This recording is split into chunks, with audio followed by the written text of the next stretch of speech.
नमस्कार साथियों, स्वागत करता हूं आपके अपने प्लेटफॉर्म साइकोलॉजी कैंपस में। आप सभी का स्वागत है और आप सभी स्वस्थ होंगे और अपनी जो तैयारी है उसको आप अच्छे से कर रहे होंगे। साथियों, जैसे ही आपको पता है कि हमारी एग्जाम नज़दीक आ चुकी है और आप सभी इसके लिए रेडी हैं, तो इसी क्रम में हम आपके सामने रोजाना जो PYQs है, यानी कि मैं कहूँ प्रीवियस ईयर के जो क्वेश्चन है वो आपके सामने रोजाना लेकर आ रहे हैं। साथियों, जैसे कि आपको यहाँ मैं बताऊं कि CDP को लेकर आप बिल्कुल एक्टिव मोड पर हैं और आप यहाँ CDP के अंदर एक भी प्रश्न को गलत नहीं करने वाले हैं। एग्जाम के अंदर अच्छे से आप पेपर को हल करेंगे, सोच समझकर हम क्वेश्चनों का आंसर करेंगे। ठीक है साथियों, देखते हैं आज की क्लास को आप सभी लाइक करेंगे, शेयर करेंगे और सभी साथियों को व्हाट्सएप स्टेटस के लिए भी कहेंगे। आगे बढ़ते हैं और देखते हैं साथियों, आज का जो पहला प्रश्न स्क्रीन पर आपके सामने है, निम्नलिखित में से कौन सा स्थूल कौशल, यानी कि बात की जा रही है ग्रोस मोटर स्किल के उपयोग का एक उदाहरण है। चार है हमारे सामने, इन चारों में से साथियों हमें बताना है कि ग्रोस मोटर स्किल यानी कि स्थूल कौशल विकास का हमें उदाहरण देना है। दो टाइप्स होते हैं, स्थूल कौशल होता है और एक होता है फाइन मोटर, यानी कि मैं कहूं सूक्ष्म कौशल। तो साथियों हमें पूछा गया है स्थूल कौशल का, देखिएगा एक पैर पर संतुलन करना, यानी कि बॉडी को पूरे एक ही पैर पर संतुलन करना, या फिर एक मटर को अंगुलियों से दबाना, या किताब के पन्ने पलटना, या पेंसिल पकड़ना। यहां साथियों आपको आंसर देना है स्थूल कौशल उदाहरण का, यानी कि स्थूल कौशल का मतलब है जिसके अंदर हम ज्यादा एक्टिविटी या ज्यादा मसल्स का उपयोग करते हैं। वह अब चारों में से आप बता दीजिए कि हम हमारे शरीर के माध्यम से ज्यादा जो उपयोग कर रहे हैं, ज्यादा मांसपेशियों का उपयोग कर रहे हैं, इन चारों में से कौन सी एक्टिविटी में सबसे ज्यादा उपयोग किया जा रहा है। जी हाँ साथियों, आप सभी का आंसर यहां पर हो चुका है फर्स्ट नंबर, एक पैर पर संतुलन करना, यानी कि आप एक पैर पर पूरी बॉडी को एक्टिवेट मोड पर रखे हुए हैं, यानी कि आपकी बॉडी की यहां पर ज्यादा मसल्स का उपयोग हो रहा है। मटर को अंगुलियों में दबाना, तो केवल हमारी अंगुलियां ही इसमें काम आ रही है। किताब के पन्ने पलटना, उसमें भी हम केवल अंगुलियों का ही इस्तेमाल कर रहे हैं। और पेंसिल पकड़ना, यानी कि हम केवल अंगुलियों का ही इसमें उपयोग कर रहे हैं, यानी कि इसमें हम सूक्ष्म कौशल का, इन तीनों के अंदर बात करूं तो मैं तीनों में सूक्ष्म कौशल का ही हम क्या कर रहे हैं, उपयोग कर रहे हैं। तो ये तीनों नहीं होंगे, फर्स्ट ऑप्शन इसमें एक हो जाएगा। आगे बढ़ते हैं साथियों, अगला प्रश्न है हमारा, विकासात्मक परिवर्तन किसका परिणाम है। विकासात्मक परिवर्तन पूछा हमें, देखते हैं आनुवंशिक और पर्यावरणीय परिस्थितियों का अनूठा संयोजन है, या फिर किसी व्यक्ति का केवल आनुवंशिक ढांचा है, या केवल सामाजिक सांस्कृतिक कारक है। जी नहीं, ना तो वंशानुगत और ना ही पर्यावरणीय कारक। आपने आंसर यहां दे दिया है साथियों, इसमें आंसर है फर्स्ट नंबर, यानी कि जो विकासात्मक परिवर्तन यहां पर हमें देखने को मिलता है बच्चों के अंदर, उसमें हेरिडिटी यानी कि आनुवंशिकता भी और पर्यावरणीय यानी कि एनवायरनमेंट, दोनों का ही बड़ा महत्वपूर्ण यहाँ पर योगदान होता है। आगे बढ़ते हैं साथियों, अगला प्रश्न हमारा होगा प्रश्न संख्या 3। इसके अंदर देखिएगा हमसे क्या पूछा गया है, 2 वर्ष से 6 वर्ष की अवधि को क्या कहा जाता है। यानी कि हमें एज दी गई है, तो इस एज को यहाँ पर, इस अवधि की क्या कहा जाता है। क्या इसे हम शेषावस्था कहेंगे, क्या मध्य बचपन कहेंगे, क्या इसे प्रारंभिक बचपन हम कहेंगे, या फिर इसे किशोरावस्था कहेंगे। साथियों हमें पता है 0 से अगर 2 वर्ष की अवस्था बच्चे की यहाँ पर होती है तो वह कौन सी होती है। जी हाँ, वह होती है शेषावस्था। और प्रारंभिक बचपन की अगर बात करें तो 2 से 6 वर्ष की अवस्था जो होगी वह प्रारंभिक बचपन की ही अवस्था होगी, यानी कि अर्ली चाइल्डहुड हम इसे कह सकते हैं, जिसे प्री प्राइमरी जो स्कूल की एज हम इसे कह सकते हैं बच्चों की। और किशोरावस्था तो आपको पता ही है, 11 प्लस जो एज होती है बच्चों की वो किशोरावस्था यानी कि एडोलसेंस होती है। आगे बढ़ते हैं, अगला प्रश्न है अभिकथन और कारण के बारे में पूछा गया है। साथियों अभिकथन यानी कि ए, देखते हैं शहरों में बच्चों का बहुत सारा खेल उन रियलिटी टीवी शो पर आधारित होता है जो वो देखते हैं। ठीक है, सिटी के अंदर मोस्टली बच्चे क्या करते हैं साथियों, टीवी शो यानी कि टीवी पर अनेक सारे, उदाहरण के तौर पर मैं बताऊं तो कार्टून्स देखते हैं, मोटू पतलू देखते हैं, डोरेमोन देखते हैं।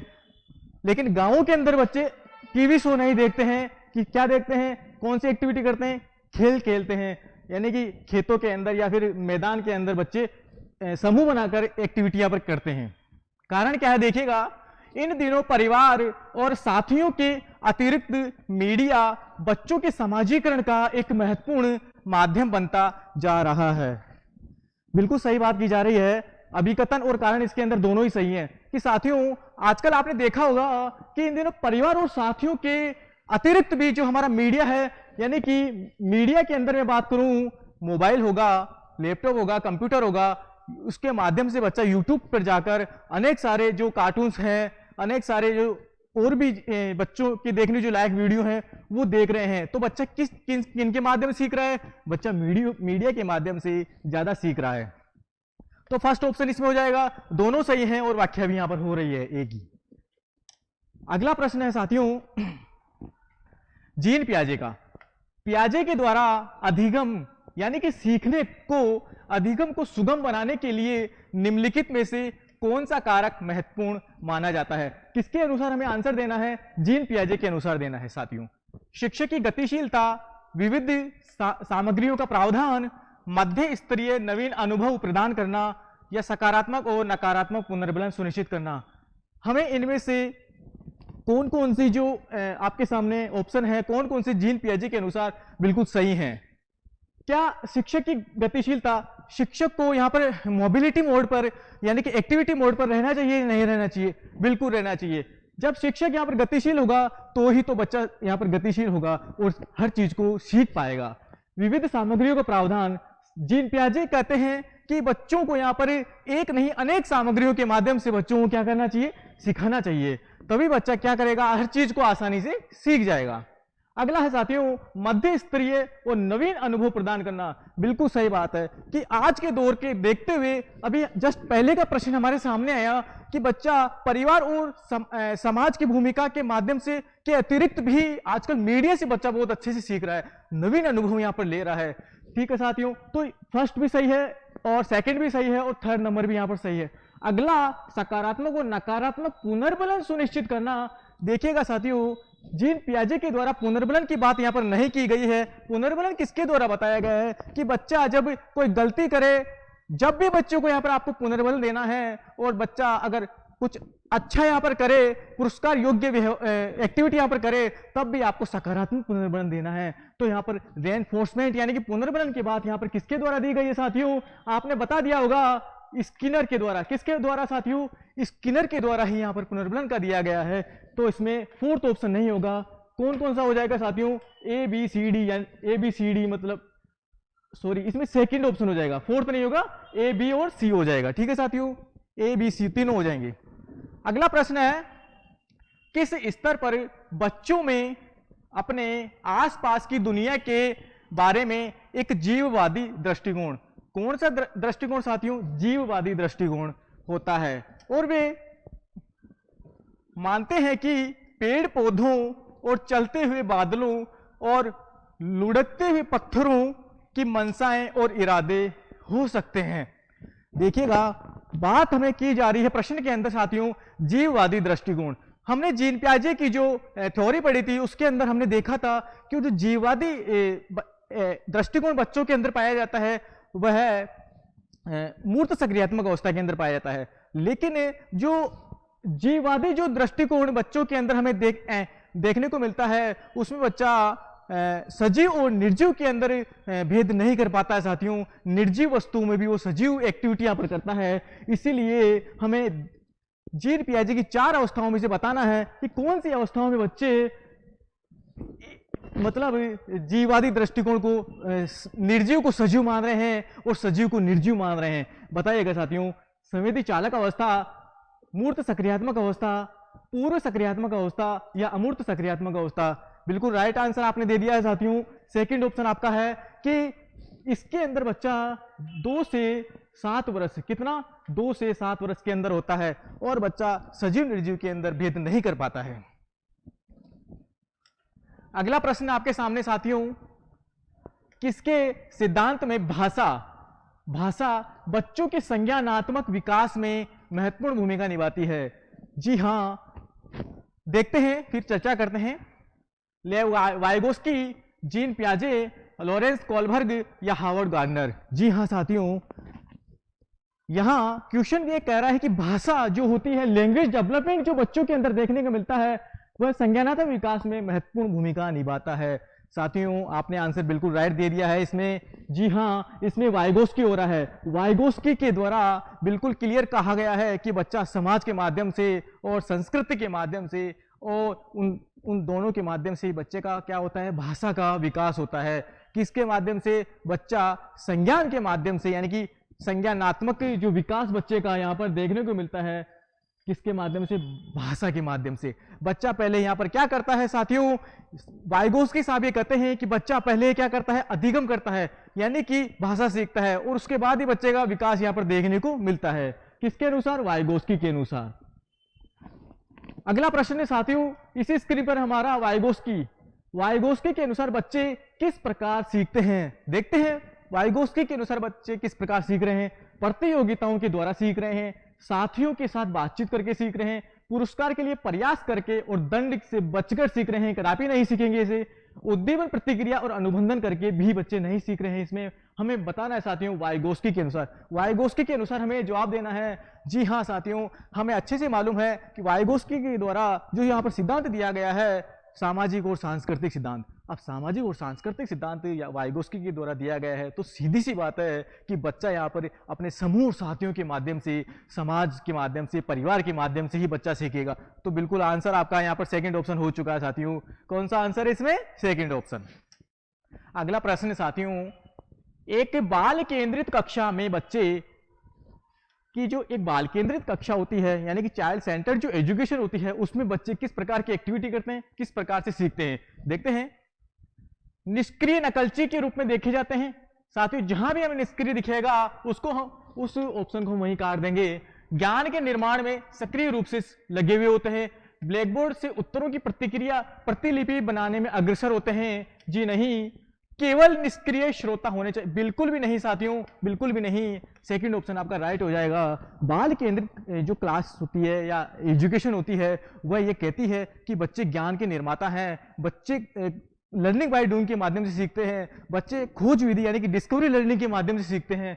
कौन सी एजुकेशन कहती है साथियों? बाल केंद्रित शिक्षा यहाँ पर कहती है, जिसे हम कहते हैं एक प्रगतिशील शिक्षा। वही तो एक प्रगतिशील शिक्षा होगी जिसमें टीचर और बच्चा एक्टिव मोड पर होगा। ठीक है साथियों। अगला प्रश्न क्या कहता है, देखिएगा आपके सामने, निम्नलिखित में से कौन सा सही सुमेलित है? इनमें हमें बताना है चारों में से कि कौन सा सही सुमेलित है। ठीक है साथियों, यह जो होगा हमारा लॉरेंस कोलबर्ग के अनुसार हमें बताना है। सजा और आज्ञाकारी अभिविन्यास कानून तय नहीं है, अपितु समाज की भलाई के लिए बदला जा सकता है। जी नहीं, समाज सही बताना है तो यह बिल्कुल गलत है। ठीक है साथियों। अच्छा लड़का यानी गुड गर्ल और गुड बॉय और गुड गर्ल यानी कि अच्छा लड़का अच्छा लड़की अभिविन्यास दूसरों के साथ भला बनकर अनुमोदन अर्जित करता है। बिल्कुल राइट साथियों, सेकंड ऑप्शन बिल्कुल राइट है। यानी कि अच्छा लड़का और अच्छा जो लड़की यहाँ पर है, यानी कि लॉरेंस कोलबर्ग की जो फर्स्ट स्टेज की सेकंड जो चरण है उसके अंदर ही यह है, ये एक्टिविटी बच्चा इसमें करता है कि दूसरों के साथ बच्चा यानी कि दूसरों के सामने बच्चा अच्छा बनने की कोशिश इसमें करता है।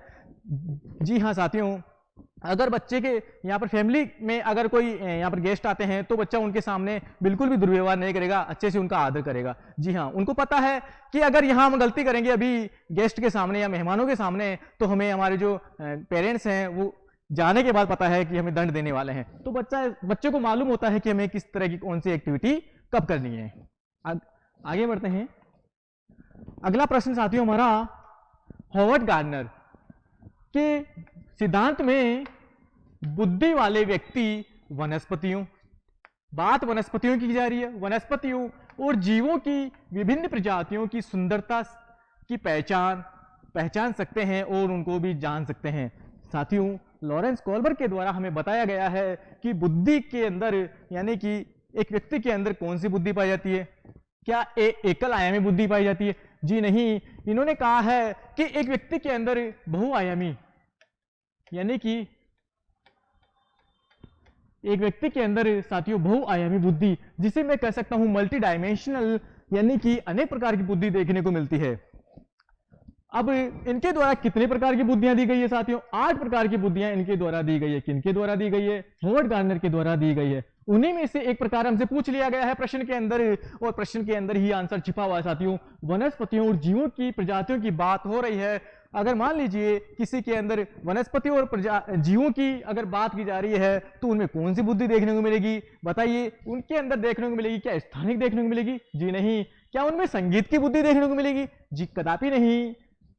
उनमें प्रकृतिवादी, बिल्कुल राइट साथियों, उनमें प्रकृतिवादी बुद्धि देखने को ही मिलेगी। यानी कि बात यहाँ पर प्रकृति की हो रही है, वनस्पतियों की हो रही है, जीवों की हो रही है, तो सीधी सी बात है कि उस जिस व्यक्ति के अंदर प्राकृतिक बुद्धि होगी, नेचुरल जो इंटेलिजेंस होगी, तो उसमें सीधी सी बात है पेड़ पौधों की बात की जाएगी, जंगलों की बात की जाएगी, यानी कि खेतों की फसलों की बात की जाएगी, जीवों वनस्पतियों की बात की जाएगी।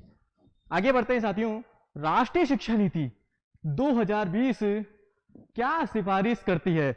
यानी कि एनईपी 2020 के बारे में पूछा है कि वह किसका सिफारिश यहां पर कर रही है। चार ऑप्शनों में से किसकी सिफारिश कर रही है? देखिएगा, बहुभाषावाद की कर रही है, पाठ्यक्रम का मानकीकरण की कर रही है, बिल्कुल भी नहीं करती इसका। तो एक भाषावाद का करती है? जी नहीं, एक का नहीं करती, बहुभाषावाद का करती है। वह किसका करती है? बहुभाषावाद का करती है। मूल्यांकन का मानकीकरण बिल्कुल नहीं चलेगा।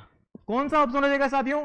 बहुभाषावाद का ही सिफारिश करती है। कौन करती है? राष्ट्रीय शिक्षा नीति ये कहती है कि बच्चे जब यहाँ पर सीखने को आते हैं हमारे विद्यालय के अंदर, तो बच्चे हर क्षेत्र यानी कि अलग अलग संस्कृति समूह से आते हैं, तो सबकी अलग अलग संस्कृति के माध्यम से बच्चों को यहाँ कर उनकी जो मातृभाषा होती है उसी के अकॉर्डिंग बच्चों को यहाँ पर ज्ञान देना है। और साथियों, प्राइमरी जो स्टेज है हमारी, यानी कि पहली क्लास से 5वीं क्लास तक बच्चों को मातृभाषा के अंदर ही ज्ञान देना है। कौन कहती है? हमारी राष्ट्रीय शिक्षा नीति यानी कि एनईपी 2020 ही ये कहती है। अगला प्रश्न की हम देखते हैं। एक शिक्षिका ये धारणा रखती है कि लड़के अधिक बुद्धिमान और जोखिम लेने वाले होते हैं। यानी कि यहाँ पर जो लड़के हैं, क्लासरूम की बात की जा रही है कि क्लासरूम के अंदर जो लड़के हैं वो अधिक जोखिम ले सकते हैं और बुद्धिमान होते हैं, जबकि और लड़कियां आज्ञाकारी होती है और ईमानदार होती है, उसके अनुसार व्यवहार करती है। ये किसका उदाहरण यहाँ पर देने की कोशिश की जा रही है हमें? देखिएगा साथियों, यह जो प्रश्न आपके सामने पूछा गया है वो लिंग वाले टॉपिक में से, यानी कि जेंडर वाले टॉपिक में से पूछा गया है। सीधा सा प्रश्न ऐसा ही आएगा आपके एग्जाम में, आप मानिएगा कि जो लड़के होते हैं वो अधिक यहाँ पर बुद्धिमान ही होते हैं और जोखिम लेने वाले होते हैं। क्या लड़कियां बुद्धिमान नहीं हो सकती? क्या साथियों, हर एग्जाम में आप देख रहे हैं, रिजल्ट आप देख रहे हैं, चाहे खेल के क्षेत्र में आप देख रहे हैं, चाहे पढ़ाई के क्षेत्र में देख रहे हैं, लड़कियां टॉप नंबर पर आ रही है, लड़के भी पीछे हैं उनके आगे। और लड़कियां यानी कि क्या लड़के आज्ञाकारी नहीं हो सकते? क्या लड़के ईमानदार नहीं हो सकते? साथियों, लड़के भी ईमानदार होते हैं और आज्ञाकारी भी होते हैं। यह पक्षपात का उदाहरण हमारा जो जेंडर स्टेरियोटाइप का यहाँ पर पूछा गया है हमसे, तो ये क्या जेंडर पक्षपात का उदाहरण है, जेंडर समता का है, या जेंडर स्थिरता का है, या फिर समानता का है? साथियों, सीधा सा आंसर आपने दे दिया है इसमें, ये जेंडर पक्षपात की बात इसके अंदर की जा रही है। अगला प्रश्न है अभिकथन और कारण का पूछा गया है। साथियों, ज्यादा से ज्यादा प्रश्न अब ऐसे ही पूछे जा रहे हैं हमसे। देखिएगा, अभिकथन, शिक्षकों को बच्चों का आकलन करने के लिए विभिन्न प्रकार की आकलन तकनीकी और विधियों का प्रयोग करना चाहिए। बहुत ही सही बात की जा रही है कि एक टीचर को यहाँ बच्चों का आकलन करने के लिए विभिन्न प्रकार की तकनीकें अपनानी चाहिए और अनेक प्रकार के टीचर लर्निंग मेथड्स का यहाँ पर उपयोग करना चाहिए। बिल्कुल राइट बात की जा रही है। कारण क्या कह रहा है साथियों? कोई भी एक मूल्यांकन तकनीक बच्चों की प्रगति और विकास के क्षेत्रों के बारे में जानकारी प्रदान करने में सक्षम नहीं है। यानी कि एक मूल्यांकन की जो तकनीकी होती है साथियों, जो बच्चों की प्रगति यानी कि बच्चों के आगे बढ़ने की जो डेवलपमेंट होता है, विकास होता है, उनके क्षेत्रों में जानकारी प्रदान करने में सक्षम नहीं है। क्या हम मुझे ये बताएं आप साथियों, आप यहाँ पर योगात्मक मूल्यांकन आप बच्चों का करवाते हैं, हाफ ईयरली और ईयरली जो हमारी एग्जाम होती है, वो मानकीकृत जो हमारी एग्जाम होती है, उस एग्जाम के माध्यम से ही क्या बच्चे का आप आकलन कर सकते हैं कि वो आगे जाकर क्या बनेगा, क्या नहीं बनेगा? क्या आपने मानक तय कर दिया है बच्चों का कि आप अगर आपका 60% बनेगा या 80% बनेगा तो ही आप जीवन में कुछ कर सकते हो? बिल्कुल भी नहीं। बात यहाँ पर सही की जा रही है, यह सही नहीं है, सक्षम नहीं है साथियों। दोनों ही इसमें राइट हो जाएगा। फर्स्ट यानी कि अभिकथन भी सही है और कारण भी इसमें सही है। अगला प्रश्न है साथियों हमारा, निम्नलिखित में से कौन सी स्थिति सीखने के लिए आकलन को नहीं दर्शाती, सीखने के लिए आकलन को नहीं दर्शा रही है। देखते हैं फर्स्ट ऑप्शन क्या कर रहा है, छात्र सक्रिय रूप से सोचते हैं, यानी कि जो स्टूडेंट होते हैं सक्रिय रूप से सोचते हैं कि वे कहाँ हैं, वे कहाँ जा रहे हैं और वहां कैसे पहुंचे। ठीक है, देखते हैं शिक्षक सीखने को सुसाधित करने के लिए रचनात्मक गुणात्मक प्रतिक्रिया कर दें। बिल्कुल सही बात है कि जो टीचर होता है वो एक फैसिलिटेटर का यहाँ पर काम करता है। फैसिलिटेटर का मतलब यानी कि सुसाधित का मतलब कि एक रचनात्मक तरीके से बच्चों को सीखने के लिए, सोचने समझने के लिए जिज्ञासा बच्चे के अंदर पैदा करता है। ये भी बिल्कुल राइट यहाँ पर हो रहा है। प्रदर्शन बढ़ाने के लिए छात्रों के बीच लगातार तुलना की जाती है। बिल्कुल भी नहीं की जाती है साथियों। हमें बच्चों के अंदर यानी कि प्रदर्शन करके तुलना बच्चों में नहीं करनी है, यानी कि हमें ऐसी एग्जाम नहीं लेनी है जिससे बच्चों के अंदर तुलना हो और बच्चे इस तुलना के माध्यम से हीनता के शिकार हो। ऐसा कभी नहीं होना चाहिए। रचनात्मक मूल्यांकन के कई तरीके जैसे कि सहकर्मी, बच्चे के जो पीयर ग्रुप्स होते हैं और स्वयं मूल्यांकन का उपयोग किया जा सकता है। बिल्कुल किया जा सकता है, कोई दिक्कत नहीं है। सीखने के लिए साथियों यानी कि फर्स्ट भी बिल्कुल राइट है और सेकंड भी बिल्कुल राइट है, थर्ड भी बिल्कुल राइट है। इसमें आपका नेगेटिव पूछा है तो हमें नेगेटिव ही देना आंसर साथियों, यानी कि हमें जो थर्ड नंबर वाला ऑप्शन है इसका हमें यूज नहीं करना है, यानी कि दिखावे के लिए, प्रदर्शन के लिए बच्चों के बीच तुलना हमें नहीं करनी है। आगे बढ़ते हैं साथियों। अगला प्रश्न हमारा समावेशी शिक्षा को लेकर पूछा गया है। इंक्लूसिव एजुकेशन के लिए क्या आवश्यक है? देखते हैं क्या आवश्यक है। क्या उनकी लचीला शिक्षा शास्त्र यहाँ पर होना चाहिए, या फिर अनम्य मानसिकता यहाँ पर होनी चाहिए, या मानकीकृत पाठ्यक्रम होना चाहिए, या अगम्य इमारत यहाँ पर होना चाहिए? समावेशी शिक्षा के अंदर साथियों बच्चे जब क्लास या स्कूल के अंदर आते हैं तो उनके लिए जो इमारत होनी चाहिए वो उनके अकॉर्डिंग ही होनी चाहिए। यानी कि कोई बच्चा चलने में अक्षम है तो उनके लिए लाइब्रेरी यानी कि और जो क्लासरूम है वो समतल वाली बिल्डिंग पर यानी कि धरातल नीचे वाली बिल्डिंग पर ही होना चाहिए। आप 5वीं मंजिल पर टिका रहे हो और बच्चे को बोल रहे हो ऊपर जाओ पढ़ो, तो ऐसा नहीं होना चाहिए। मानकीकृत पाठ्यक्रम ये भी नहीं होगा। मानकीकृत पाठ्यक्रम बिल्कुल ये भी नहीं होना चाहिए। लचीलापन जो पाठ्यक्रम, फ्लेक्सिबिलिटी पाठ्यक्रम यहाँ पर बच्चों के अंदर होना चाहिए, ये भी नहीं होगा। अनम्य मानसिकता बच्चों के अंदर पैदा नहीं करनी है कि आप अगर आप यहाँ पर कोई बच्चे दिव्यांग है तो आप उनको जनरल बच्चों के सामने उनकी हंसी मजाक उड़ाए, ऐसा उनको पात्र नहीं बनाना है। यानी कि उनकी मानसिकता पर बिल्कुल भी आपको नहीं जाना है साथियों। इसमें होगा आपका फर्स्ट ऑप्शन यानी कि लचीला शिक्षा शास्त्र, यानी कि फ्लेक्सिबिलिटी आपके जो शिक्षा शास्त्र है उसके अंदर आपको अपनानी है। उनके अकॉर्डिंग ही बच्चों को यहाँ पर आपको एजुकेशन यहाँ पर देनी है, टीचिंग लर्निंग प्रोसेस आपको अपनाना है। ठीक है साथियों। अगला प्रश्न है हमारा, निम्नलिखित में से कौन सी दिव्यांगता सामाजिक संचार में चुनौतियों का कारण बनती है? सामाजिक संचार में चुनौतियों का कारण बनती है। देखिएगा ऑप्शन आपके सामने है साथियों। आत्म केंद्रिता, स्वलीनता, पठन वैकल्य, गतिमान दिव्यांगता या गुणज वैकल्य।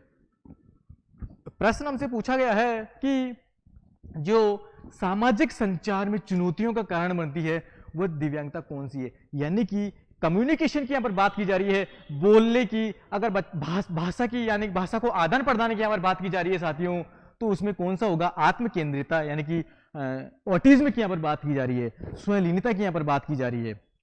ठीक है साथियों। पठन वैकल्य का इसमें होगा नहीं, क्योंकि पठन वैकल्य के अंदर यहाँ पर बात की जाएगी कि बच्चा इसके अंदर जो पढ़ने के अंदर क्या करता है, गलती करता है, अक्षमता हमें देखने को मिलती है पठन वैकल्य के अंदर, जिसे हम कहते हैं डिसकैलकुलिया। गतिमान दिव्यांगता, मोटर जो डिसेबिलिटी बच्चे के अंदर यानी कि बच्चा चलने फिरने में अगर अक्षम है तो उसमें इस गतिमान दिव्यांगता में हम देखने को मिलेगा। गुणज वैकल्य यानी कि डिसकैलकुलिया जो हमें देखने को मिलता है बच्चों में, यानी कि गुणा भाग जोड़ भाग संबंधी जो एक्टिविटी बच्चा नहीं कर पाता है उसके अंदर ये हमें अक्षमता देखने को बच्चे में मिलती है। आगे बढ़ते हैं साथियों। अगला प्रश्न है हमारा, देखिएगा, निम्न में से कौन सा सुविधाहीन और वंचित समूहों के शिक्षार्थियों को शामिल करने में मदद करता है? एक बार हम दोबारा प्रश्न पढ़ रहे हैं कि निम्न में से कौन सा सुविधाहीन और वंचित समूहों के शिक्षार्थियों को शामिल करने में हमारी मदद कर रहा है? बात मदद की यहां पर की जा रही है। देखते हैं ऑप्शन कौन कौन से हैं। विविधता को महत्व देना, या गैर प्रासंगिक पाठ्यक्रम अपनाना, जी नहीं।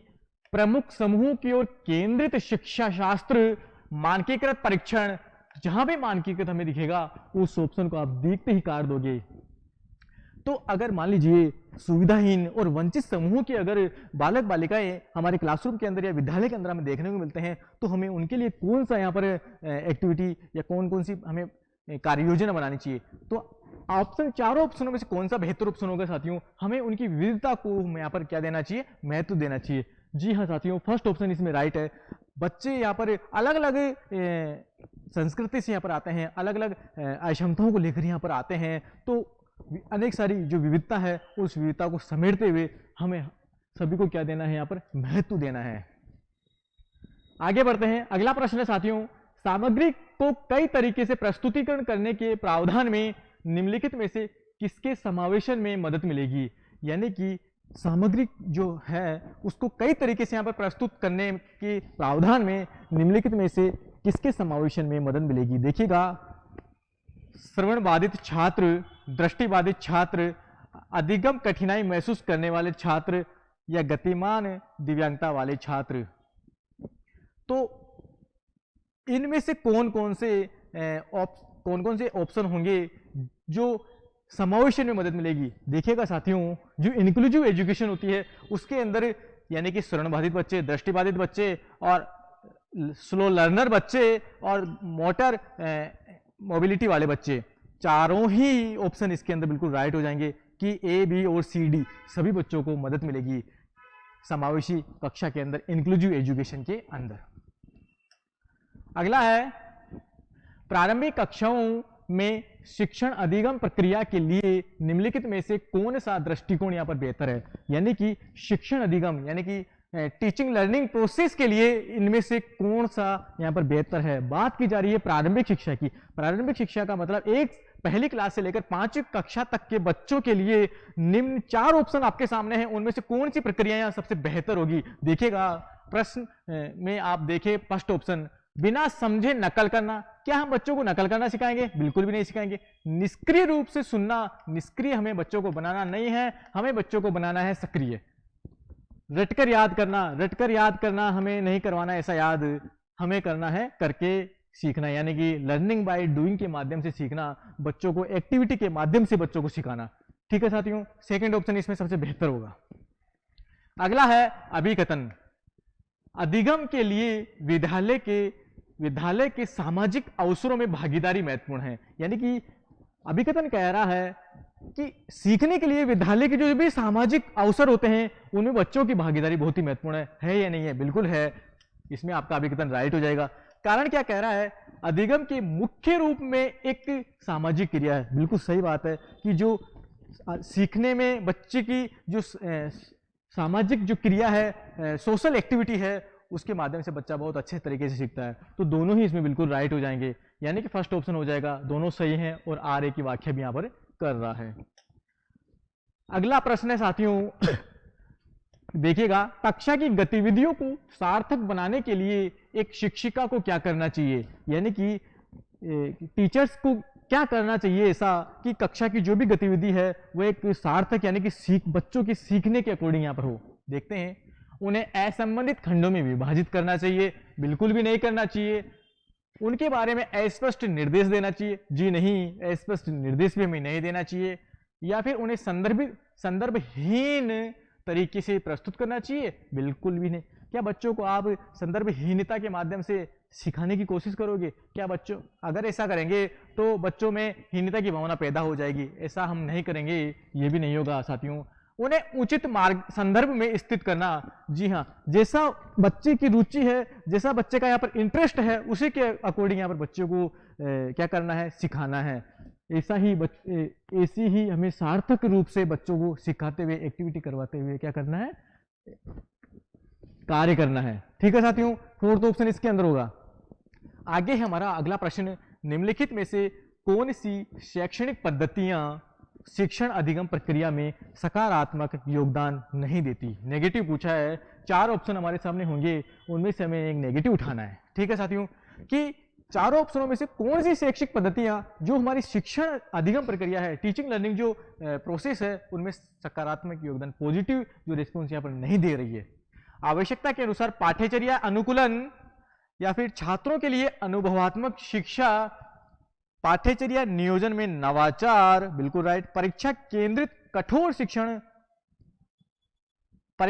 कठोर शिक्षण रणनीतियां बिल्कुल भी नहीं होगी। हमें नेगेटिव पूछा है, ये हमें नहीं करवाना साथियों। हमें बच्चों की आवश्यकता के अनुसार पाठ्यचर्या में हमें बदलाव करना है, अनुकूलन हमें लेना है। जैसा वातावरण के अकॉर्डिंग बच्चा यहाँ पर चाह रहा है उसके अकॉर्डिंग ही बच्चों को यहाँ पर हमें ढालना है, ठीक है साथियों। और अनुभवात्मक यानी कि बच्चों को क्या क्या अनुभव लेकर यहाँ पर विद्यालय के अंदर या क्लासरूम के अंदर बच्चे आए हैं, उन अनुभवों के माध्यम से बच्चों को क्या करना, आगे बढ़ाना है, ठीक है।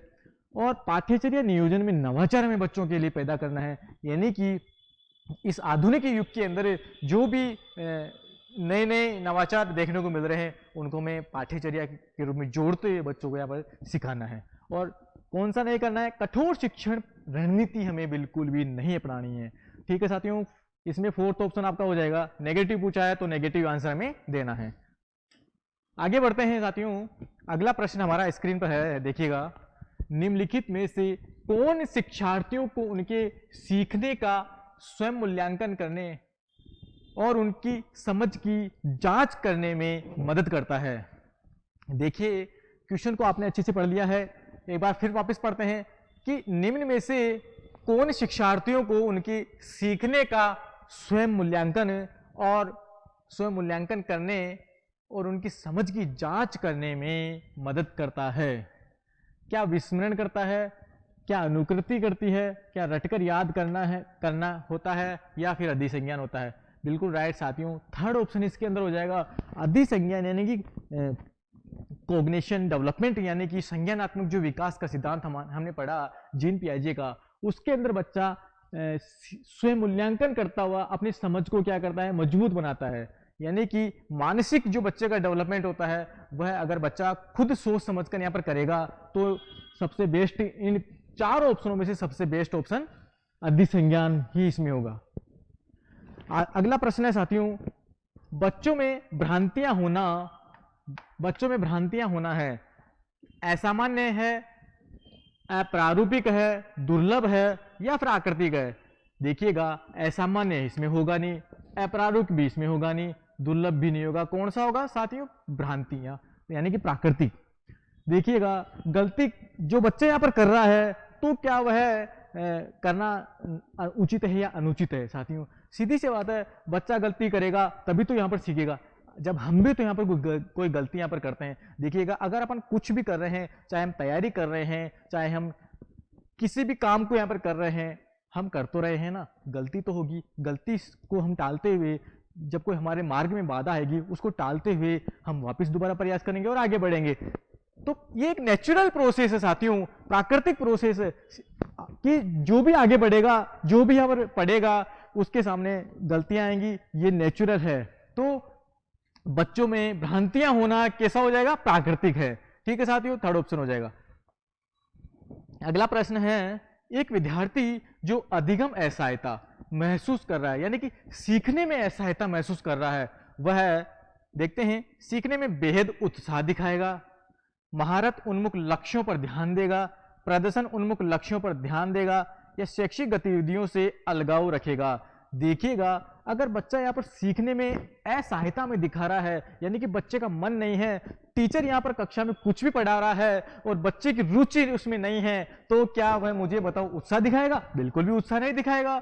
लक्ष्यों पर जोर देगा? बिल्कुल भी जो मास्टरी गोल जो अचीवमेंट है उस पर ध्यान नहीं देगा, और प्रदर्शन उन्मुख लक्ष्यों पर भी ध्यान नहीं देगा।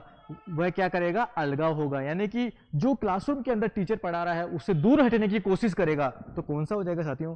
फोर्थ ऑप्शन इसमें हमें होगा कि हमें क्या पूछा गया है? अधिगम असहायता हमसे पूछी गई है, तो इसमें होगा कि बच्चा टीचर से इसमें कनेक्ट नहीं होगा, टीचर से बच्चा जुड़ेगा नहीं, क्या पढ़ा रहा है टीचर उसको कोई मतलब नहीं है, वो उसकी यानी कि रुचि के अकॉर्डिंग काम ही नहीं हो रहा है, तो यहाँ पर बच्चा टीचर से क्यों जुड़ेगा? ठीक है साथियों। अगला प्रश्न है, निम्नलिखित में से कौन सा आंतरिक प्रेरणा का, कौन सा पूछा गया है साथियों? आंतरिक प्रेरणा का में पूछा गया है। उदाहरण है, एक तो होता है बाहरी अभिप्रेरणा, एक होता है आंतरिक अभिप्रेरणा। तो आंतरिक अभिप्रेरणा का उदाहरण हम इन चारों में से हमें देना है साथियों। रुचि के कारण एक नई भाषा सीखना या नगद इनाम जीतने के लिए चित्रकारी करना, ये तो भारी का हो जाएगा साथियों, ये नहीं होगा। पुरस्कार जीतने के लिए किसी खेल में भाग लेना, ये भी भारी अभिप्रेरणा के उदाहरण, क्योंकि पुरस्कार एक भारी अभिप्रेरणा का रूप है, नगद इनाम भी भारी अभिप्रेरणा का है। माता पिता की प्रशंसा पाने के लिए पढ़ाई करना, जी नहीं, प्रशंसा पाने के लिए ये भी तो एक पुरस्कार ही हो गया साथियों, ये भी बाहरी अभिप्रेरणा का उदाहरण है। कौन सा हो जाएगा? रुचि के अनुसार या रुचि के कारण एक नई भाषा बच्चा यहाँ पर सीखेगा। जब बच्चे की इसमें रुचि है, बच्चा आंतरिक रूप से काम करेगा, तो वह आंतरिक अभिप्रेरणा का ही उदाहरण इसमें माना जाएगा। फर्स्ट ऑप्शन इसके अंदर हो जाएगा। अगला है साथियों, देखिएगा, अधिगम को प्रभावित करने वाला निम्नलिखित में से कौन सा कारक पर्यावरणीय कारक है? भाई इनमें से 4 ऑप्शन आपके सामने हैं, इन चारों में से कौन सा एक पर्यावरणीय कारक का उदाहरण है जो सीखने को क्या करता है? प्रभावित करता है, लर्निंग को यहाँ पर इफेक्ट कर रहा है। क्या बच्चे का रवैया कर रहा है, या व्यक्तिगत लक्षण है, या प्रेरणा है, या विद्यालय? साथियों तीनों के तीनों जो होंगे पर्यावरणीय कारक नहीं है। कौन कौन से कारण है? केवल इनमें से जो विद्यालय आपका होगा वही बच्चे का एक पर्यावरणीय कारक है जो सीखने को प्रभावित यहाँ पर करने वाला है।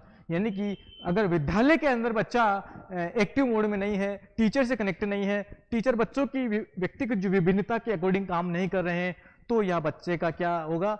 अधिगम नहीं हो पाएगा, यानी कि सीखने का विकास यहाँ पर नहीं हो पाएगा। तो साथियों आज हमने आपके सामने बात की है सीडीपी के अंदर हमसे पूछे गए पीवाईक्यूज की, यानी कि प्रीवियस ईयर क्वेश्चनों की, जो कि पिछली एग्जामों के अंदर हमसे पूछे गए हैं। साथियों हर एक टॉपिक को हमने छुआ है, यानी कि सीडीपी के सिलेबस के अंदर मैं बात करूं, सभी टॉपिकों को हमने एक एक प्रश्न आपके सामने अभी हल किए हैं। तो आपने यहाँ पर अच्छे से हल किए हैं। और साथियों आप मानिएगा कि जो हमारा दिसंबर को 15 तारीख को जो पेपर है उसके अंदर भी इस तरह के ही प्रश्न हमसे पूछने वाले हैं सीबीएसई वाले, और हम पूरी तरह तैयार हैं। हमने क्योंकि अच्छे से हर एक टॉपिक को यहाँ पर अच्छे से पढ़ा है, थ्योरी पढ़ने के बाद हमने यहाँ पर उनके प्रीवियस क्वेश्चन हमने अच्छे से कर लिए हैं, तो हम अच्छे से हमारी सोच समझ यहाँ पर पैदा हो गई है। तो साथियों आप सभी ने यहाँ पर क्लास को अच्छे से देखा है, और क्लास को सभी यहाँ पर लाइक करने वाले हैं, शेयर करने वाले हैं। और साथियों हमारा जो टेलीग्राम चैनल है साइकोलॉजी कैंपस, कौन सा? साइकोलॉजी कैंपस, उसको आप सभी सर्च करेंगे और आपको ये जो क्लास है उस पर जरूर मिलेगी। रोजाना हम क्लास को अपने टेलीग्राम चैनल पर डाल देते हैं, वहाँ आपको आसानी से मिल जाएगी, उस पर आप कभी भी यहाँ पर देख सकते हैं। चलिए साथियों मिलते हैं अगले वीडियो में। आप सभी को बहुत बहुत धन्यवाद। Thank you.